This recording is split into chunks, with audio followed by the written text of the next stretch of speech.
Bonjour à toutes et à tous, j'espère que vous allez bien. Moi de mon côté ça va plutôt bien. Aujourd'hui c'est une vidéo spéciale sentimentale, donc que vous soyez en couple, pas en couple, à la recherche d'une personne en particulier, en tout cas si vous avez une personne dans le viseur, si vous êtes dans une phase de moyen-moyen au niveau de l'amour, c'est-à-dire que soit vous êtes en couple et ça va pas très bien, soit vous êtes célibataire et ça va vraiment pas, ou ce genre de choses, vous êtes les bienvenus aussi. Aujourd'hui, qu'est-ce qu'on va faire? Eh bien, nous allons utiliser les oracles et les tarots pour pouvoir répondre à certaines questions, certaines interrogations sur le domaine du sentimental. Alors, on va utiliser pour commencer le petit Lenormand, voilà, un classique, pour commencer, pour faire un petit état des lieux. Ensuite, l'oracle, allez, il est vide parce que je l'ai là, l'oracle du soleil qui va nous servir avec le magnifique Mystical Manga Tarot qui sera avec l'oracle du soleil pour vous faire un tirage un peu plus complet. Voilà, voilà. Un petit état des lieux, on va commencer par ouais, on va faire un tirage en 6 cases, et... Non, d'abord on va faire une coupe et un tirage en 6 cases, pour commencer à voir un petit peu là où on en est au niveau des relations sentimentales. C'est parti. Le vaisseau et la maison. Ok, là il y a des personnes qui peuvent peut-être déménager, ou il y a des personnes qui vont peut-être changer, qui vont bientôt déménager. Et voilà, vous êtes peut-être sur le départ aussi, sur un nouveau départ. Je pense qu'il y a des personnes qui ont vraiment de la nouveauté en ce moment, qui sont en train de changer de cadre, de lieu de vie, tout ça. Ça peut être ça, hein. Il peut y avoir de ça. En tout cas, la nouveauté, une fraîcheur dans le sentimental. Pour moi, parce que le navire, le vaisseau, c'est plus le vaisseau parce que le navire, c'est pas vraiment son nom, mais bon, on voit bien que c'est un vaisseau, enfin un navire. C'est une carte qui pour moi me rappelle énormément aussi tout ce qui est en rapport avec la mer, hein, donc d'une certaine façon, l'air marin, l'air frais. Donc ça apporte une petite touche de fraîcheur, j'ai l'impression. Allez, je recoupe pour pouvoir rebattre les cartes à l'américaine. L'utilité des petits Lenormand, c'est qu'on peut les utiliser et ça marche très bien. Allez, celle-là je la garde à côté, ok. Nous servir de conseil. Alors, tac tac, 1, 2, 3, voilà, 3 cartes. Et je fais une deuxième lignée de 3 cartes pour pouvoir faire un tirage en 6 cartes. Bon, 7 parce qu'il y en a une qui est tombée, et j'imagine que ça doit être un message pour la fin. Alors on a pour commencer la faux. Ok, on va regarder les cartes qu'il y a avec. Les nuages, d'accord, d'accord. Les nuages, quoi d'autre? Le cercueil, ok, très bien. Là on vous dit, première case, c'est clair, il faut couper avec le doute. Il faut vraiment mettre fin au doute. En tout cas, on voit qu'il y a peut-être aussi une période un peu brumeuse, un peu, on voit pas très bien là où on va, on sait pas trop là où on va, mais voilà. Peut-être que cette période prendra fin, ou là maintenant, il faut vraiment vous activer pour essayer de mettre fin à cette période, où vous êtes vraiment dans cette idée de transition d'une période floue à une période plus claire. Je m'explique. La faux et les nuages, ainsi que le cercueil, la faux et le cercueil veulent représenter quand même une césure, une fin. Elles sont différentes en fonction du tirage, mais là je le ressens comme ça. La faux vient couper et le cercueil parle de mort, donc de fin. Et de fin de quoi? C'est la carte centrale, c'est les nuages. Les nuages, ça reste une carte assez négative qui nous parle quand même de doute, on voit pas très bien là où on va, on sait pas trop si ça va bien se passer. Il y a cette carte aussi qui veut représenter tout ce qui va être en rapport avec la météo intérieure finalement, hein, avoir un petit peu être un peu dans le dans le pessimisme, pardon, ce genre de choses. Donc attention à ce genre, voilà, attention à ce genre de choses justement. Alors nous avons l'ours, l'encre et le livre. Ok, ok. Donc l'ours vous parle quand même d'une forme de sagesse que finalement, il peut y avoir aussi de l'argent. Une stabilité financière. Ok. Donc ça peut être une stabilité financière, c'est très bien. Ça peut être aussi une sagesse, une forme de sagesse tire, euh, que l'on tire vraiment. De quoi? Des apprentissages de la vie. Il y a une sagesse, parce que pour moi, l'ours représente ça, c'est un peu le sage de la forêt, quoi. Il parle et tu comprends que, ouais, finalement, faut être un peu comme l'ours. Il y a une forme de sagesse qui s'y dégage, genre pourquoi ça sert de travailler s'il n'y a pas de plaisir? L'ours, il fait pas de gestes inutiles. S'il a envie de manger du saumon, il va se mettre dans la rivière et il en attrape un il y a cette nécessité de manger, donc du coup, un poisson, c'est toujours agréable pour l'ours, on va dire ça comme ça. Donc il y a cette idée de manger pour le plaisir, de vivre pour le plaisir. Il y a toujours cette idée de ce que je fais, ce n'est pas en vain. Voilà. Et ça, c'est la canalisation que je fais. Donc voilà, il y a cette idée de là maintenant, ce que je fais, c'est pas en vain parce que c'est ancré, c'est profondément ancré. Et ça reste une expérience qui me permet de tirer des leçons. Ok, donc plutôt intéressant au niveau de votre vie là en ce moment. Elle n'est pas nécessairement sad, mais en tout cas, elle a le mérite d'être pleine de sagesse, justement, et d'apprentissage. On va voir ensuite, justement, la carte qu'on a là, hein, qui va être un peu un conseil, mais aussi un message global, vraiment, qui doit être le plus général possible. Et vous avez l'enfant. Voilà, bon, bah, c'est clair, hein. On parlait de fin, de sagesse, d'apprentissage, c'est tout l'enfant. La- L'enfant, c'est la nouveauté. Je vous disais, il y a un air frais là qui arrive. Ouais, il y a cet enfant qui représente bien justement cette idée de fraîcheur. Ouais, justement de nouvelles choses. L'enfant représente la nouveauté. C'est la jeunesse aussi. Et dans cette idée aussi d'apprendre énormément des expériences et de mettre fin aux doutes pour avoir un renouveau plus calme. Et de le prendre de manière plutôt enfantine, comme un jeu. On va le passer ici. Voilà. Je vais le mettre là. Donc, ensuite, nous allons faire un tirage avec l'oracle du soleil, tout ça. Donc ce que je vais faire, c'est que je vais vous faire un petit cut maintenant. Ok, bon bah c'est bon, j'ai fait le petit tirage. Donc ce que je pense faire, c'est peut-être que je vais rajouter les cartes un peu après. Voilà. Commençons. Alors, voici un tirage en 5 cartes. La première carte représentera l'atout que vous avez... Enfin, pardon, pas l'atout. Non, la qualité que vous devez mettre en avant. Ensuite, le défaut qu'il faudra un peu effacer, justement ce qui nous fait défaut peut-être aussi. L'atout majeur dans votre relation, dans votre vie sentimentale, en tout cas ça peut être un atout de séduction, ça peut être aussi un atout, ce n'est pas la première carte, attention, ça peut être aussi un atout, genre quelque chose qui fera que nécessairement ça puisse aller dans votre sens. Je sais pas si je m'exprime bien, mais on verra ça pendant qu'on fera le tirage. Ensuite, le message de l'univers et pour terminer, le conseil de l'univers. Donc, ce que je dois mettre en avant, ce que je dois montrer, voilà. Alors, l'excitation. Alors, là, vraiment, ce que l'on veut vous dire, c'est la qualité qu'il faut mettre en avant, c'est vraiment votre oration. Pourquoi? Là, on est sur du Mercure avec du Gémeaux. Sachez que les Gémeaux ont comme planète maîtresse Mercure, et que Mercure est une planète extrêmement bavarde, elle met en place beaucoup de choses, elle est un peu carrée, hein, bah, c'est aussi la Vierge, hein. Elle est un peu carrée, mais elle se disperse en même temps, voilà, c'est un peu ce problème qu'a Mercure, hein, c'est que c'est bien foutu, mais c'est un peu bordélique quand c'est un peu trop bien foutu, c'est-à-dire qu'on se perd vite, ça peut être justement ça.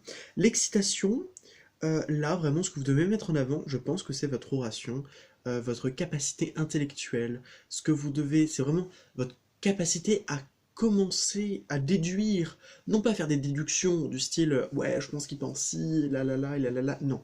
C'est vraiment dans le ok, je peux me concentrer sur quelque chose et faire un plan très détaillé de ce que je veux, de ce que je ne veux pas, de ce que j'ai eu, de ce que j'ai eu et qui m'a permis de pouvoir avoir des bonnes choses après, de ce que j'ai eu et qui m'a permis de ne pas avoir de bonnes choses, de mon ressenti, de ci, de ça. Et en fait, c'est une espèce d'organisation que vous devez mettre en avant. C'est une organisation qui est faite pour pouvoir vous mettre à avoir une cadence assez soutenue pour pouvoir, voilà, moi lorsque je vois ce vieux monsieur qui est en train de, de, de jouer de la corne brume, ça me rappelle cette idée de, ok, je sais ce que je veux et je le clame haut et fort.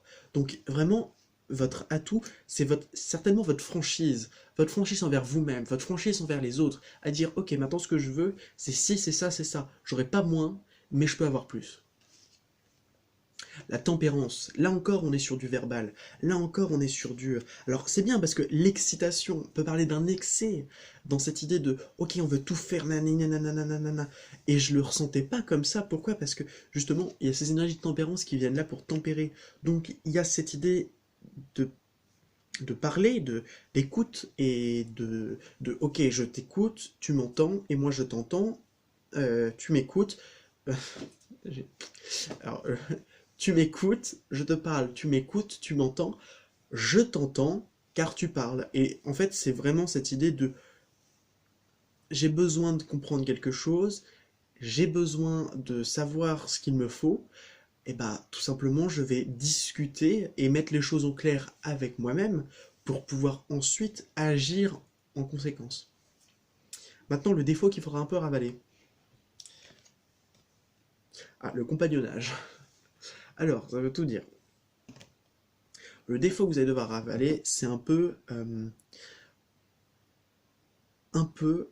être orgueilleux dans le sens oui, moi j'ai plein d'amis, je sais que peu importe ce qui se passe, j'aurai tout le monde à mes pieds, ce genre de choses. Alors certaines personnes ne l'ont pas, c'est sûr, bien sûr c'est hyperbolisé, mais ce que je veux dire c'est que tout simplement on a besoin de d'un peu de modestie vis-à-vis des autres.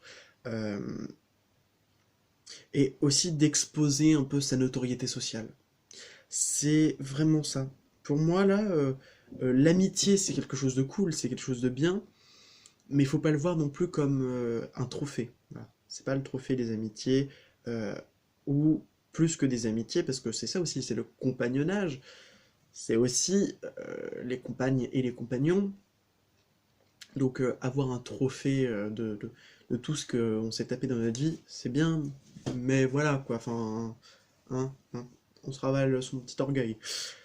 Qu'est-ce qu'on a là? Oh, le 10 de coupe. Bon, voilà, c'est encore cette idée, hein. Oui, j'étais en couple tant de fois. Oh là là, je me suis tapé tant de personnes. C'est un peu un. C'est un peu. Comment on appelle ça? Un don Juan, un briseur de cœur. Enfin, je déteste cette façon de penser. Oui, les hommes, alors quand une femme, alors ça tout le monde le dit, mais bon, je le pense aussi, quand une femme dit qu'elle a couché plusieurs fois, c'est une salope, mais alors quand c'est un homme, non, c'est un don Juan. Voilà, comme on parle du patriarcat dans ce monde. On adore. Donc, ça peut être aussi, justement, le défaut qu'il peut y avoir, c'est tout de suite dire oh ouais, ok, on s'entend bien, on est en couple. Voilà, c'est se dire, c'est se projeter dans le ouais, on est en couple, ça y est, tout ça. Non. Consultez avant les gens, hein. Parlez-leur, dites-leur ce que vous voulez et ce que eux veulent. Et écoutez-les aussi, parce que c'est important. Soyez sur la même longueur d'onde. Ensuite, l'atout, pas votre atout, l'atout majeur qui va faire que les relations, que votre relation, que ce que vous envisagez, ça va le faire. Ça va le faire. La négociation, qu'est-ce que je vous disais? C'est totalement dans l'énergie, hein. Le 8 de bâton. Alors le 8 de bâton, c'est une carte qui parle de rapidité. Les négociations, c'est quelque chose qui est un peu plus lent, mais c'est quelque chose qui est en Jupiter. Jupiter, c'est quand même une belle planète, c'est une planète qui va vite, c'est une planète qui aime bien les choses quand elles vont bien, et elle fait les choses bien. C'est par contre un petit peu difficile parce que la négociation, on est sur une balance, elle a peut-être besoin aussi de son temps, hein, parce que ils sont pas réputés pour être de grands actifs, surtout des intellectuels qui essayent d'être tout le temps à justesse. Ça ne me déplaît pas, au contraire. Mais faut dire que c'est un peu difficile d'avoir cette idée de ah, oui, je comprends ce que tu ressens et je comprends ce que tu ressens toi aussi. Très bien, eh ben allons-y, on va faire un débat, hein, et on va se revoir la prochaine fois, hein, encore une fois, encore une fois, encore une fois. Donc pour faire les négociations, ça a besoin de temps. Et là, on nous parle justement de rapidité. Donc je pense que ce qui fera tout, c'est quand même ce qui fera tout, c'est une négociation entre vous et vous-même, entre vous et les autres, et cette idée de rapidité, et cette carte veut dire aussi, c'est que ça va dans votre sens. Donc, d'une certaine façon, tout est négocié par l'avance. Je pense que c'est ça. Tout est négocié par avance. Vous n'avez pas besoin de faire des démarches, vous avez besoin que d'avoir. En tout cas, que d'avoir ce qui en suit des démarches. Les démarches, elles sont faites. Maintenant, faut avoir. Et bon, ça c'est encore une paire de manches. Maintenant, le message de l'univers, ce qu'il a envie de vous dire, l'impulsivité. Alors là aussi, on est encore dans une idée un peu bizarre, c'est que on est encore dans une planète qui est avec son signe, c'est-à-dire Mars avec le bélier. C'est un petit peu difficile de vous dire le message de l'univers. c'est d'être calme. Non. Le message de l'univers, c'est de foncer là où vous voulez. C'est que dès que vous avez une idée, allez-y, faites-le. En fait, l'impulsivité, elle n'est pas négative. C'est juste que on a tendance à dire oui, il faut réfléchir avant d'agir. Et on a tendance à dire aussi que l'impulsivité, ça amène souvent au cassage de gueule. C'est fort probable des fois. Mais là, c'est pas moi qui vous le dis, hein, c'est l'univers. Et visiblement, il est plutôt d'accord pour dire que euh, foncez, foncez là ce que vous avez envie de faire. Si vous voulez quelque chose, eh ben, ayez le désir. Ayez le désir. Mars, c'est une planète qui a du désir. Aries, j'ai le bélier, c'est un être très désireux, il a beaucoup d'envie, mais le problème c'est qu'il n'a pas tendance à faire toujours ce qu'il veut. Pourquoi? Parce qu'il a tellement d'envie qu'il s'en mêle et qu'il se dit ouais, j'aimerais bien faire ci, ça, et il n'a pas le temps de tout faire. C'est pour ça qu'il y a une forme de tempérance à avoir avec ce signe. Ce qui n'a pas nécessairement toujours. Ensuite, qu'est-ce qu'on a envie de vous dire? Le message de l'univers, ce qu'il a envie de vous dire avec ça? Le 3 d'épée. En fait, il est en train de vous dire, c'est très clair ce que je vois, donc il y a ça, mais le 3 d'épée veut vous dire, voilà, lorsqu'il y a une blessure, lorsqu'il y a un truc qui vous fait mal, lorsqu'il y a une on peut pas parce qu'elle est magnifique, lorsqu'il y a une émotion dure à vivre, une souffrance, une souffrance morale, on vous dit clairement, mais sortez de ça, en fait, pourquoi j'ai envie de chialer? Dès qu'il y a une souffrance, et bah, sortez de cette souffrance. Ne restez pas statique. Ne voyez pas lentement la souffrance vous grignoter jusqu'à ce que vous soyez dans la souffrance la plus totale. Laissez-la sur le côté et foncez. Voilà. Je pense que c'est ça. En fait, c'est vraiment parce que là j'ai le chariot. J'ai le chariot. J'ai cette femme qui est à cheval et qui se barre, hein, tout simplement. Et il y a cette idée de je me casse, je me casse. J'ai pas envie d'aller souffrir bêtement. Bon, voilà. Je pense que le message en ce moment, c'est dès que vous sentez qu'il y a de la souffrance qui arrive, dès que vous sentez que vous vous sentez blessé, qu'il y a un truc comme ça, partez. Partez, ne prenez pas le temps. Faites la première chose qui vous passe par la tête, et pas la première chose qui vous passe par la tête et qui est en train de dire ouais, je vais me suicider. C'est pas la bonne idée. C'est si vous voyez vous dites putain, j'aimerais tellement partir voir ma meilleure amie, tout ça. Allez-y, allez-y, ça vous fait du bien. Allez-y, vous empêchez pas. Non, mais elle va penser si. Tu te calmes. Maintenant, le conseil. Je trouve trop drôle en plus cette carte. L'égoïsme. Ouais, ouais, ouais. Est-ce que vous la trouvez mignonne? Attendez. Voilà, il a les yeux rouges. Ah, c'est dur à faire. Là, je tremble. Oui, j'arrivais. Bref, voilà, elle se barre. Elle s'envole. Je la trouve trop drôle cette carte. Elle a une drôle de tête. Elle a la tête qui me rappelle les teutés. Voilà, bref. Ah là là. Alors l'égoïsme, le conseil, soyez un peu égoïste, pensez à vous. Le roi d'épée. Alors le roi d'épée, c'est pas considéré pour être un acteur social très. Alors il est très droit, hein, il est sûr, Mais bon, on va dire que c'est pas le mec qui est le plus. Comment on dit déjà? Qui aime le plus l'humain. Ah, merde. Oh bon, je sais plus. En gros, c'est pas celui qui va faire le plus dans le social, hein, c'est pas. À la limite, le roi de coupe, le roi de denier, oui, mais pas le roi d'épée. Non, le roi d'épée, lui, il est un peu solitaire, hein, il est un peu solide aussi, hein, donc il a pas trop envie de se faire suer avec des histoires qui ne le concernent pas. Donc, enfin, si, mais nécessairement, lorsqu'il a pas envie, il a pas envie. Donc, je pense que là, on est en train de vous dire, le conseil de l'univers, c'est, mais soyez un peu plus... Voilà, soyez vous-même. Prenez le temps de vous dire, alors, qu'est-ce qui me fait chier, qu'est-ce qui me fait moins chier?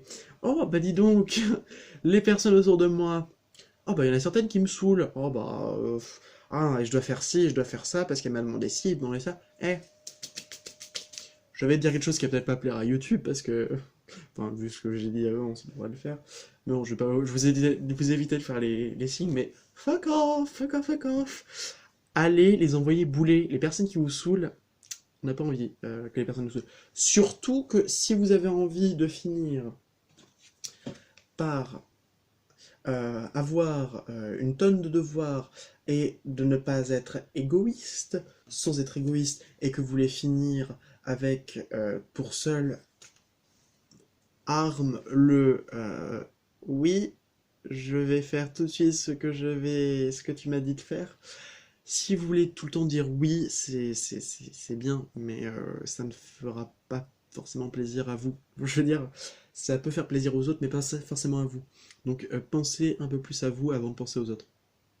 Je pense que c'est... Voilà. ne, ne... Là, je pense que cette semaine-là, voilà, dès qu'il y a un truc qui vous saoule, tu sais quoi? Je vais faire mon flemmard, je vais penser à moi. Lorsque vous allez vous dire, ah, qu'est-ce que j'achète? Alors, j'ai envie de faire plaisir à mon petit-neveu, mais en même temps, moi j'ai envie de me faire mon, euh, mon nouveau brushing, enfin j'ai envie de me faire un brushing chez Daniel Stéphan. Bah, oui, c'est Daniel Stéphan, c'est pas Daniel Stéphane. Moi aussi je disais Daniel Stéphane avant, mais pourtant c'est Daniel Stéphan. Ceux qui savent pas, c'est une marque, enfin c'est Vous savez qui c'est Daniel Stéphan? Bref, les coiffeurs. Donc, une chaîne de coiffure qui coûte une blinde d'ailleurs, mais bon, ils font tellement bien. Voilà, alors si votre petit-neveu vous dit tata, j'ai envie d'avoir une glace, et que vous dites dans votre tête vous dites attends, qu'est-ce que je fais? Je lui fais plaisir ou est-ce que je me fais mon Daniel Stéphan? Et ben faites votre Daniel Stéphan. Je lui dis non, ce n'est pas bon pour toi. Mais surtout pas pour mon porte-monnaie. Timothée. Bref, j'ai envie de vous dire, envoyez-les bouler en fait. Allez. Par contre, sentimentalement, voilà, ça s'en avait un petit peu, maintenant sentimentalement, comment ça va évoluer dans le domaine sentimental? Eh ben 3, d'accord. Je vois 3. 3 comme les mousquetaires, aucune nouvelle de D'Artagnan, 3 couleurs comme les couleurs primaires. Ah oui, j'aime bien LEJ. Comme des poupées russes, enfin les poupées russes, regardez, c'est génial. Enfin écoutez plutôt. LEJ, les poupées russes, c'est un super groupe. Que vous connaissez certainement. Alors, on y va. Comment ça va évoluer maintenant? L'impulsivité, encore. Le 5 de d'épée. Alors là, vraiment, c'est une manifestation claire et précise de l'ego qui vous fait... Alors vous voyez, là je la vois pas en positive. Je vois que là, en ce moment, et peut-être plus tard, vous allez vous faire une petite crise d'ego. Hein, vous allez faire... L'ego, il va être là, hey, entends-moi, tu m'as mis à la porte. Il va y avoir une petite crise d'ego. Alors là, c'est pas le même égoïsme qu'avant, c'est un égoïsme parce qu'on était en sacrificiel. Là, on est dans un égoïsme, enfin pas dans un égoïsme, mais on est dans un ego qui, lui, ne sera pas du tout bon. Hein, c'est ça qui... Hein, la balance, en fait. Donc, peut-être... Là, je sens quand même une grande impulsion de l'ego hein, qui va faire boum boum dans les prochains jours, voire les prochaines semaines. La mise en scène, alors là, vous allez en faire des tonnes. Hein. Oh mon dieu. Et le 3 de... Ah, le 3 de coupe. Je pense qu'il peut y avoir... Je pense que... Non, c'est positif, là. Je pense que c'est positif. Là, on parle vraiment de moments un peu de joie. Là, on vous dit que il y a besoin de moments de joie. Il va y avoir un petit peu de joie. Alors, je pense peut-être une aventure, peut-être. Hein, certainement une aventure. Pas quelque chose de très sérieux, en tout cas. Voilà, je vous dis tout de suite. L'idéalisme, c'est bien. Attendez, je vais regarder l'autre. Et le 7 de coupe. Cette combinaison est un peu difficile à comprendre. Ce que je vois là, c'est tout simplement que... Ouais. En fait, l'idéalisme vous parle de quelque chose que vous désirez vraiment fou de vous, un idéal que vous voulez avoir, et en même temps, le 7 de coupe vous dit mais j'ai plusieurs idéaux, et ce sont ces idéaux qui vont... si je choisis un idéal, quels en seront le sort des autres idéaux? Et j'ai envie de vous dire, il y aura des bas, il y aura des hauts, si. Mais il y aura peut-être beaucoup de hauts. Mais le problème, c'est que peut-être que tout simplement vous concentrer sur un seul idéal, ça pourra peut-être vous éviter d'avoir beaucoup trop d'idéaux à gérer. Je sais pas si je parle, si je parle bien, mais bon. Donc pour moi, là, il y a quand même une idée de, ah oui, de vouloir mettre en place quelque chose de cool, parce qu'on a vraiment eu des envies très profondes, vraiment un idéal de vie, et faut faire un peu le tri dans ces idéaux-là. Je peux pas être en même temps astronaute et finir avec 5 enfants à charge, ce genre de choses. Enfin, on peut, mais si on veut avoir une vie de famille vraiment construite, si notre désir c'est d'avoir vraiment une vie de famille construite, et qu'en même temps on va faire comme Pesquet 8 mois ou 5 mois dans une navette spatiale sans voir ses enfants IRL, c'est un peu dur, je trouve, de combiner les deux. Du moins, il y en a un, forcément, il y aura un des projets qui sera un peu mécontent de ça. Bon, on va voir, juste, j'ai envie de voir une dernière chose par rapport à une relation, si vous en avez une, voilà. Par rapport au sentimental, vraiment. On va prendre une carte, voilà, on va prendre une carte par rapport au sentimental. Quel est le message, vraiment, là, qu'on va avoir par rapport au sentimental? Et je tirerai deux cartes du tarot pour pouvoir compléter. Hop là, et on va prendre celle-ci. Alors, on va prendre, hop là, le tarot, le Mystical Manga Tarot. Tchouk, tchouk. Alors, qu'est-ce que nous avons? J'en étais sûr qu'on allait recevoir la mise en scène. J'en étais sûr. Dans ma tête, j'étais la mise en scène, c'est sûr. Bah voilà. Là, on a la mise en scène. On a envie de voir ce qu'il y a avec. Ok. Oh putain. Oh, c'est vraiment pas cool. Pas cool. Par rapport, par rapport à l'amour, là, en ce moment, je pense qu'on s'est fait beaucoup d'illusions. Il y a eu une belle mise en scène, hein, une belle mise en scène qu'on s'est faite, et beaucoup d'illusions, voilà. Et tout se casse la gueule. Merci d'être venu. Oh, dur, dur, dur, dur, dur. Oh là là. On avait beaucoup d'illusions qui vont se briser. Peut-être qu'on s'est mis un petit peu trop d'illusions. Alors, c'était quoi ces illusions? Parce qu'il faut taper dans le dur. Hein. Hein, c'était quoi ces illusions? Quelles étaient les illusions qu'on s'est faites? Voilà. Quelles étaient ces illusions? Quelle en est maintenant la réalité, la vraie réalité? Qu'est-ce qui nous a mis des paillettes dans nos yeux, hein, et qui nous a éblouis de ces paillettes qui n'étaient finalement pas très réelles? Je replace des cartes par-dessus. Alors, quelles étaient ces illusions? La protection. Cette carte, je vais regarder la carte qui est en dessous. Le 2 de... Le 2 de... Le 2 de bâton.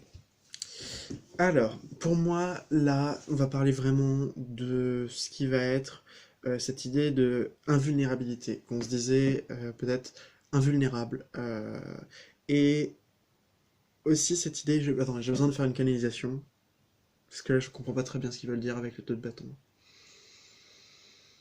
Ok, donc là, il y a cette idée que on se pensait invulnérable, au-delà de, même plus que ça, on se sentait quasi intouchable, même si il y a certaines choses qui étaient, on se disait non, ça arrivera jamais, et pourtant ça arrivera. Euh, Peut-être que cette idée de se mettre des idées dans la tête, justement, ça peut vous avoir perturbé. Il y a certaines choses qui peuvent vous perturber, certaines choses qui peuvent vous mettre à mal, et pourtant, c'est pas forcément la vérité. Euh, il y a cette idée aussi que finalement, les choix qu'on a faits n'étaient pas nécessairement les bons. Enfin, non, vous avez fait les bons choix. Les conséquences n'étaient pas nécessairement bonnes. Voilà, c'est ça. Mais peut-être que vous êtes mis en tête que c'était forcément bon. Voilà, que c'était uniquement vous avez fait les mauvais choix, que c'était pas bon, alors que si. Attends, quelle est la réalité? Quel est vraiment ce qu'il y a autour? Je pense que c'est même ça le plus important, parce que les illusions, à la limite, on s'en fout. C'est la réalité qui est là. La prudence. Ok, et on a le 8, le 5 de coupe. La réalité, en fait, c'est intérieurement, vous vous sentez peut-être un peu... Finalement, je pense que la réalité, c'est que vous vous sentez un peu faible, un peu misérable. Peut-être que vous êtes voilé la face, vous disiez ouais non ça va bien, alors que non en fait non ça l'est pas. Ça l'est pas. Peut-être que vous êtes mis. Je pense que c'est ça. En fait c'est pas quelque chose qui va vous faire souffrir. Franchement c'est pas vraiment quelque chose qui va vous faire souffrir, mais c'est quelque chose que vous allez mieux comprendre par la suite et qui finalement n'a pas beaucoup de souffrance. C'est même plutôt un détachement qui serait mieux. En fait, la vérité, c'est que vous avez certainement dû faire preuve de beaucoup, beaucoup, beaucoup de prudence, dans le sens où vous êtes prémuni de beaucoup de choses, et cette idée de prémunition, c'est vraiment se prémunir de ce qui semble être négatif, de ces émotions négatives. Je pense que là, vous avez vraiment vécu des émotions très négatives et vous êtes dit, non, non, ça va aller, ça ira. Et derrière ce ça ira, en fait, ça allait pas du tout. Et vous êtes vraiment voilé la face vis-à-vis de ça. Dites-le si vous avez besoin de le dire. Vous êtes malheureux. Bah ouais, vous pouvez être malheureux. Vous pouvez être triste, vous pouvez être en colère, vous pouvez être sad, vous pouvez être... J'ai pas d'autres mots, voilà. Qu'est-ce qui vous a mis justement ça dans les yeux? Le compagnonnage. Peut-être vos amis qui vous ont dit mais oui, ça va aller, t'inquiète pas. Voilà, c'est encore ça, hein, c'est aussi son imagination, l'imagination, voilà. À force de rêvasser, bah, on s'est mis des trucs dans la tête qui n'étaient pas forcément la vérité. Et les émotions aussi qui partent en flash. Bon, bref. Est-ce que la personne... Alors on va faire ça, on va voir. Est-ce que la personne enfin, la personne avec laquelle vous avez... je vais refaire. La personne que vous avez dans le cœur, avec cette personne, est-ce que ce sera possible? Est-ce que avec la personne que vous avez en couple, si vous êtes en couple là, là c'est si vous avez une personne dans le cœur, est-ce que avec la personne avec laquelle vous êtes en couple, ça ira?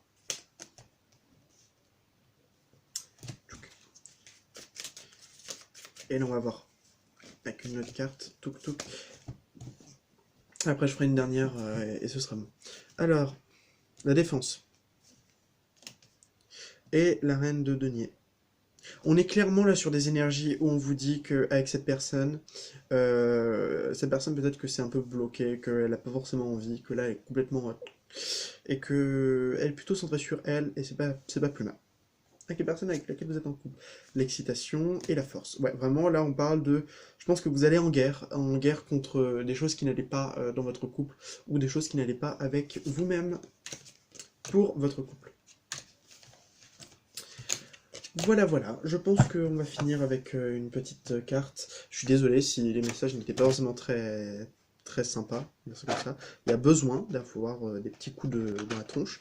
Ça n'est pas une mauvaise chose, dites-vous juste que si ça ne vous parle pas maintenant et que vous offusquez, vous dites «Ah non, non, non, c'est faux, hein, je...» Non, absolument pas, c'est que peut-être justement vous êtes encore sous le joug de ces émotions.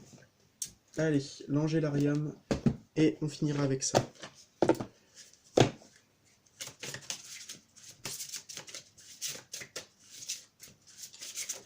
3, 2, 1, 0. » Allez, toi. Et on a Estibus, l'ange de la divination. Très joli. C'est l'un des derniers. Alors, attendez. L'ange de la divination, le voilà. Estibus. Vous avez prononcé son nom, alors il est venu. Mais vous ne comprenez pas ce qui a été prédit. Estibus n'est qu'un allié incertain dans ces moments versatiles. Estibus révèle les rythmes changeants du ciel et nous invite à observer l'alignement des signes. On envoie quelque chose dans les nuages, on entrevoit quelque chose dans les nuages, dans les feuilles, dans l'ombre, dans les feuilles, dans l'ombre, quelque chose de aussi glorieux que le destin. Géométrie sacrée, une tasse de thé, une étoile filante, c'est ces signes. Donc là, on vous dit qu'on vous envoie des signes, qu'il faut faire attention à ces derniers. Je vous souhaite une bonne journée, et surtout que du bonheur. N'oubliez pas, si la vie n'est qu'un passage, sur des fleurs, je vous embrasse, à très bientôt.